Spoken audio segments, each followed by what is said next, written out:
जिन्ना को मार देता भगवान बन जाता कंट्री में। दाऊद इब्राहिम मिल जाए तो हम उसके एक पैर पे पैर रख को खींच दें। एक भी आदमी इस मुल्क में नहीं मारा गया। ईश्वर अल्लाह तेरे नाम, इनको बुद्धि दे भगवान। ये गांधी की टीआरपी क्यों बढ़ा रहे हो? अरे भारी भीड़, कोई नहीं बचा सकता था भगत सिंह को। आपने कभी सोचा हम इस आदमी की क्यों इज्जत करते हैं? अगर इन लोगों पर सुनकर आपने राय बनाई,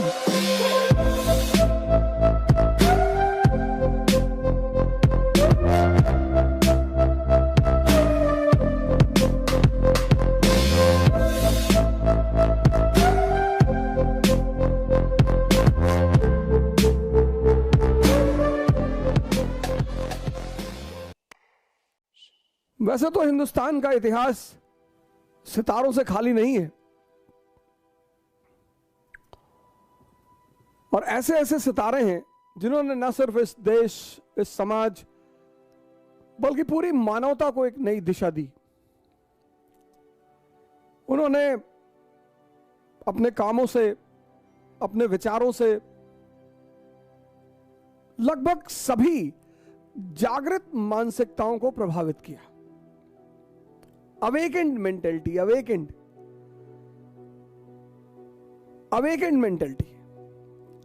सबको तो प्रभावित नहीं कर पाए।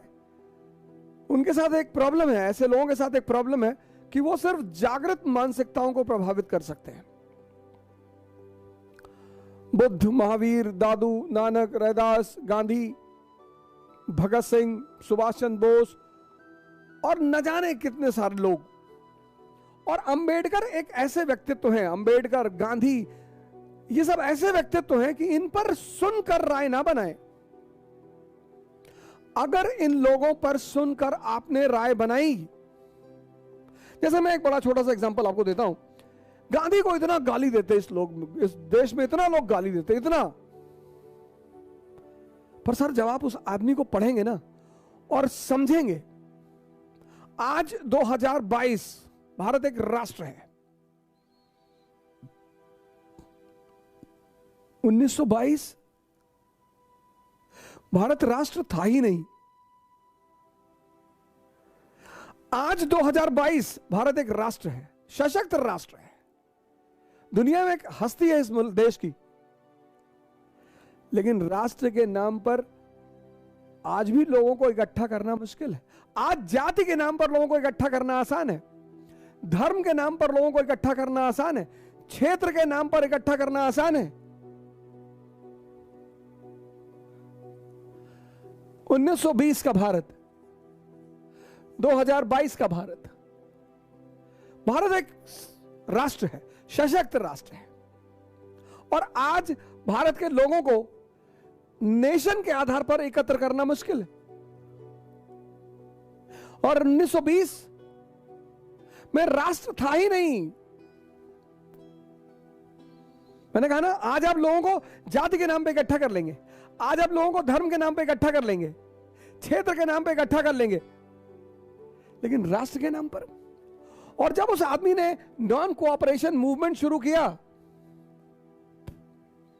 अरे भारी भीड़। उस बैकग्राउंड में जब अंग्रेजों ने जलियांवाला बाग नरसंहार किया था, उस बैकग्राउंड में आप सोचो सर, बिना राष्ट्रवाद की धारणा के लोगों को बाहर बुलाना कितनी बड़ी उपलब्धि रही होगी इस व्यक्ति की। सर, वो आम बात नहीं है। इसलिए मैं आप सभी लोगों से इस देश में निवेदन करता हूं, खासकर अपने युवा मित्रों से निवेदन करता हूं। बहुत जल्दी भावुक हो जाते हैं। व्हाट्सएप यूनिवर्सिटी से दूर रहें, फेसबुक यूनिवर्सिटी से दूर रहें, इन सब यूनिवर्सिटियों से दूर रहें। मैं आज बहुत ज्यादा समय तो आप लोगों का नहीं लूंगा, लेकिन मैं सीरीज बनाऊंगा। मैंने ये प्लान बना लिया है कि भारत की जितनी भी महान हस्तियां हैं, पहले भारत से ही शुरू करूंगा, उन पे मैं एक सीरीज बनाऊंगा। अंबेडकर, गांधी, भगत सिंह, सुभाष चंद्र बोस, पूरी सीरीज। अब उसमें जो भी समय लगे, जब भी शुरू हो, नौजवान क्रांति के अगले हिस्से में यही कहानी चलेगी।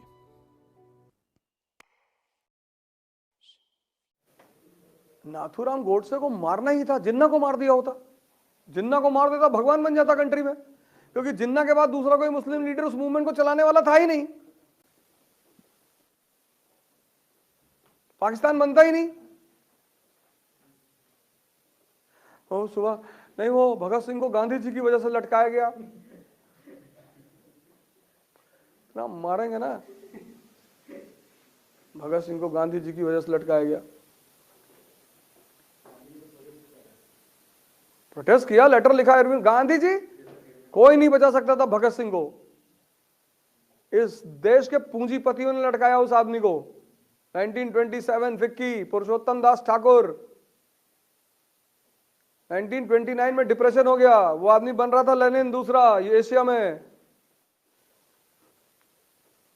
गांधी को गाली दे दो, वो जिंदा हो तो भी तुम्हें कुछ ना बोले कि बेटा दो और दे दो। गांधी को गाली देके तुम तोप बन रहे हो। दाऊद इब्राहिम को दो, जो बाबा जी गाली दिए थे गांधी जी को, मैं उनको अपने कई वीडियो में मैसेज भेजा हूं कि बाबा जी आपके घर में झाड़ू लगाएंगे, आप दाऊद इब्राहिम को गाली दो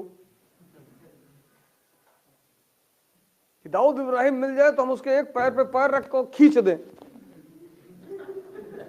गांधी जी को गाली देना, वो नहीं है तब तो खैर कोई खतरा ही नहीं, वो होते तो भी कुछ नहीं कहते, गाना गाने लगते। ईश्वर अल्लाह तेरे नाम, इसको बुद्धि दे भगवान। आप पढ़ते को स्ट्रेस लेकर पढ़ना है मुझे नहीं, समझना है। आप पहली गलती पता क्या करते हो, आप स्ट्रेस लेके काम करते हो। पढ़ना है, मैं नहीं कहता, आप किताबें इतनी प्यारी चीज है इतनी, पर कब, जब आप उन्हें समझो। 1922 में 1920 गांधी जी की फोटो देखकर याद आ गया। अब अगर मैं सबकी फोटो देखकर आपको कहानी सुनाऊं तो ये तो चलता रहेगा, तो गांधी जी पे मैं मसले को खत्म करूंगा। 1920 में इस आदमी ने असहयोग आंदोलन, नॉन कोऑपरेशन मूवमेंट चलाया। ब्रिटेन की पार्लियामेंट ने अपने वॉइसरॉय से कहा कि मूवमेंट को रोको, ये गांधी की टीआरपी क्यों बढ़ा रहे हो, रोको मूवमेंट। रीडिंग वॉइसरॉय था, उसने कहा सर हम नहीं रोक सकते। बोले क्यों? बोले सर ये जो सत्याग्रही है ना, ये भजन गा रहे हैं सर सड़क पे, ईश्वर अल्लाह तेरे नाम, इनको बुद्धि दे भगवान। अब जो आदमी आपके लिए दुआ मांग रहा है, मैं आपके सामने गन लेके खड़ा हूं, आप कह रहे हो कि मालिक इसको सद्बुद्धि दे दे, तो अगर मेरे अंदर इंसान है तो मैं आपका पैर छू लूंगा तुरंत, मारने का सवाल ही नहीं उठता। आपने कभी सोचा हम इस आदमी की क्यों इज्जत करते हैं? इसलिए नहीं कि ये आदमी नंगा रहता था ना, वो बात नहीं है। फिर अब गांधी जी कपड़ा नहीं पहनते थे, ऐसे बहुत सारे लोग नहीं पहनते।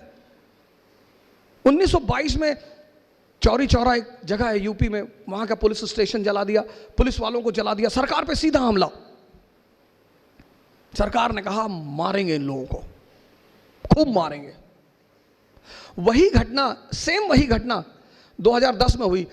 आदरणीय बाबा रामदेव रामलीला ग्राउंड में करप्शन के खिलाफ लड़ाई लड़ रहे थे। India against corruption, very good, बहुत अच्छा, आपको लड़ो, आपको हक है, आप हिंदुस्तान के नागरिक हो, डेमोक्रेसी है, आप लड़ो। सरकार ने उन्हें आदेश दिया कि 12 बजे के बाद रामलीला ग्राउंड छोड़ देना। अब सरकार,